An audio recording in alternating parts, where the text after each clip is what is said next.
حدیث ته خو کې د خپل غور سره وره نبی علیہ الصلوۃ والسلام فرمایي وې درې تنه داسې دي درې تنه داسې دي الله تبارک وتعالى دا غي منز نه قبلوي منز خو پرې دوا ولا ترفع لهم الى السماء حسنه اسمان ته دا غي یو نیکی هم نه خيږي اسمان ته یو نیکی هر څومره نیکی چې الله نه قبلې یو نمبر 1 نبی علیہ الصلوۃ والسلام فرمایي العبد الابق تختید الغلام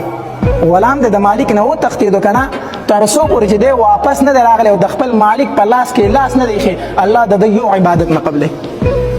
دویم نبی علیہ الصلوۃ والسلام فرمایي والمرأة الساخط عليها زوجها دویم هغه ښځه چې د هغې نه خاوند خفوي د کمې ښځې نه چې خاوند خفوي نبی علیہ الصلوۃ والسلام فرمایي وایي نه مونځ قبلېږي او نه بل یو عبادت قبلېږي تر دې پورې تر څو پورې چې خپل خاوند دې ښځې رضا کړی نه دی تر څو پورې چې خپل خاوند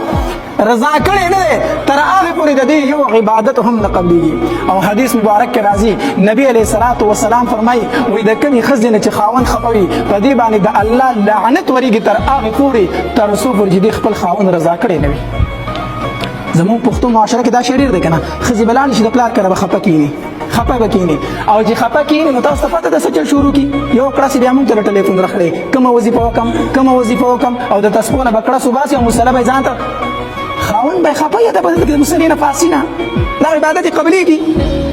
نه نه لومبې لاړ شي خاوند دې رضا کا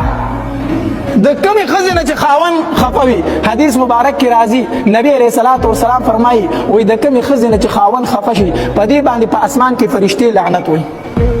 الله تبارک وتعالى في لعنت وي والناس اجمعين او تمام خلق في لعنت وي